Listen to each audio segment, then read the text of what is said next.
बुहुमनि गासैबो जारिमिनफोरखौ फरायजोबाखै नाथाय जारिमिनखौ फरायनांगौबा बेसेबांबो फरायदों आं बेखौ मिथिदों बेसेबां बेफोरबायदि रिभलिउसनारि दङ मिजो नेशनेल फ्रन्ट जरामथांगा लालदेंगा दैदेननायनि उनाव लालदेंगाखौ पाकिस्तानाव हमनाय जादोंमोन नाथाय एकर्डनि उनाव लालदेंगाया फ्रि जानानै सीएम जादों मिजोरामनि मिजो नेशनेल फ्रन्ट बे आर्म रिभलिउसन माबा खालामनायमोन हाग्रामा महिलारि साहब दैदेननायावबो बिथांमोनाबो गोबां बै समाव खामानि मावदों नाथाय एकर्डनि उनाव बिथांमोनहा हयथ' मेक्सिमामानो गजोबदों खोमा दा एनडिएफबिनि बेलायावबो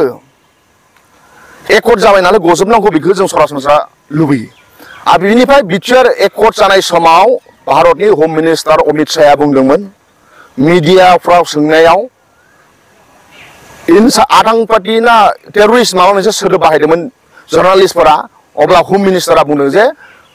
वो लोग अभी टेररिस्ट नहीं है वो हमारा भाई है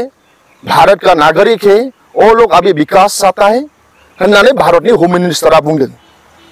रंजन दैमारी गोविंद बसुमतारी आरो फेरेंगा बिथांमोनखौबो बुंदों जे बिथांमोना दा भारतनि सिटिजेन जोंनि फंबाय होननानै दा अमित शाहआ जायखौ फंबाय होनदों बे फंबाया जेलाव दङ दा बेखौ अमित शाहआ बुजिगोना बुजियाखै दा ओंखायनो बे मोनसे पिस एकर्ड हिसाबै जों सरासनस्रायै लुबैयो एकर्ड जाबाय नालाय साफ्रोमबो जेलनिफ्राय उदां जानो नांगौ मेन स्ट्रिमाव फैनो नांगौ रायजो राजानो खोथा बुंनांगौ आरो खौसेयै आवगायलांनानै बे ओनसोलखौ डेभेलप खालामनो नांगौ जोंहा गोबां मावनो गोनां गोबां खामानि दङ दा ओंखायनो रंजन दैमारी सारा मानो थाखाय दासिमबो गवाखै बेखौ एसेम्ब्लिफोराव एमएलए बे ओनसोलनि बिथांमोनहा सीएमनाव सोंनो नांगौ सोंथिसो सोंनो नांगौ एनडिएफबिनि इस्युआ मा जानानै दङ माखासे जेलाव थानायफोरा आं फल' खालामाखै बिथांमोननि एसेम्ब्लियाव कुइसन सोंदोंना सोङाखै आं फल' खालामाखै जुदि सोङाखैब्ला एसेम्ब्लियाव कुइसन पुट खालाम एमएलएआ जे रंजन दैमारिया माला गगोन समाय सिगाङा खानानै हो आरो गयोब्ला माला गगोन आरो गवाब्ला मानो थाखाय गवा बेखौ अपेनलि बुंनानै होदों सीएमआ आरो बेजोंल' रंजन दैमारि साल' नङा बेजों जाय जाय जेलाव दङ पिस एकर्डखौ भारत सरकारा जुदि मानिदोंब्ला आरो मानिगोन ना मानियाखैमोन भारत सरकारा एनडिएफबिफोरखौ एकर्ड समाव गगोन होन्दोंना गवा होनाखैमोन बेखौ सिगनेटारिफोरा मिथिगोन जों लालु गुन्जु लिडारफोरा जों बै समाव फिसा वर्कार जों मिथिया एकर्ड समाव मा खोथा होदोंमोन रंजन दैमारि सारनो बा एकर्ड सिगनेटारिफोरनो मा खोथा होदोंमोन जे गासिबो जाय सिगनेटारि मोनब्रै ग्रुप एनडिएफबिना साफ्रोमबो जेलाव गगोन बेफोरबायदि लिरनाय दंना गैयामोन नङा होमबा बेफोरखौ दिनै एनएनसियान बिथांमोनजों एकर्ड जायाखै नाथाय एनएनसियानफोरनि नेगसिएसना सोलिगासिनो दङ दा ओंखायनो जोंबो लुबैयो सरासनस्रायै एकर्ड जाबाय नालाय साफ्रोमबो एनडिएफबिनि दैदेनगिरिफोरा उदां जानो नांगौ आरो जायाखैबा मा खारनाव जायाखै बेखौ आसाम सरकारा फोरमायना होनो नांगौ बर' भाषानि थाखाय बिजेपिआ मा खामानि मावगोन बे ओनसोलनि थाखाय मा खामानि मावगोन ओंखायनो बिजेपिआ माब्लाब्लाबो one nation one religion one language थिउरिया मोजां नङा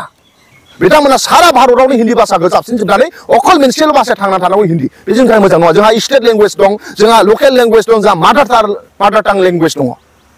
दा ओंखायनो बे जोंनि थाखाय मोजां नङा आरो बयनिफ्राय देरसिन बाथ्राया जाहैबाय जेपि नाड्डाया बिहाराव गावसिनि एग्जिकिउटिभ मिटिङाव बुंदों भारताव मोनसेल' राजखान्थि दोलो थागोन बेयो बिजेपि थांना थागोननो आरो जुदि जारिमिनखौ नायोब्ला भारतनि जारिमिना बयनिफ्राय फुरना लोगोमोन आकालि दल पान्जाबाव बिजेपिजों लोगो जाबाय सिएस जाबाय पावारावनो थायाखै शिबसेना बयनिफ्राय मोजांसिन लोगोमोन बिजेपिनि महाराष्ट्रआव मा जाना थांखो शिबसेनाखौ गावस्रा होजोब्बाय उद्धव ठाकरे आरो एकनाथ शिन्दे नङा होमबा जायनो बिजेपिजों लोगो जादोंना बे आन्सलिक दलफ्रा सेस जाजोब्बाय ओंखायनो जों सोलोंना लानाया मोजां बिहारनिफ्राय नितीश कुमारा बिहारनिफ्राय ओंखारना मालाय गावसिनि मोननै दोलोआ ज' जादों नितीश कुमार आरो लालु प्रसाद यादवनि दोलोआ ज' जानानै बिहारनि रायजो राजानि खोथाखौ बिथांमोना सानदों ओंखायनो दिनै बिजेपिआव दङ बिजेपिआ जोंनि थाखाय मोजां नङा बिथांमोना फुरा ट्रेनिं होयो मिथिबायना बिथांमोना जोंखौ सिगियो मिथिबायना जे हिन्दुआ खाथ्रायाव दं होननानै बिजेपि जोनोम जायैनि सिगांनिफ्रायनो भारताव हिन्दु दङ नरेन्द्र मदिया बुंदोंमोन जे 2014आव जुदि भारताव बिजेपि सरकार फैयोब्ला गुबुन इलिगेल हाबनाय मानसिफ्रा बाहेरायाव थांजोबनांगोन CAAनि गेजेरजों बिथांमोना लाबोनोसो नाजादों नङा होमबा ओंखायनो दिनै बिथांमोना हिन्दी भाषाया हिन्दी मिडियामा कम्पालसरि जानांगौ होनना जाबसिन नाजादों बे जोंनि थाखाय मोजां नङा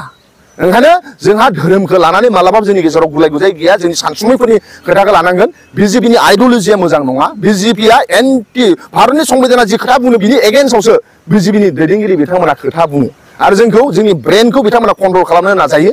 जेरावनाखि साउथ इन्डियानि मानसिफोरनि ब्रेनखौ बिथांमोना कन्ट्रल खालामनो हाया बिजेपिआ जोंनि थाखाय मोजां नङा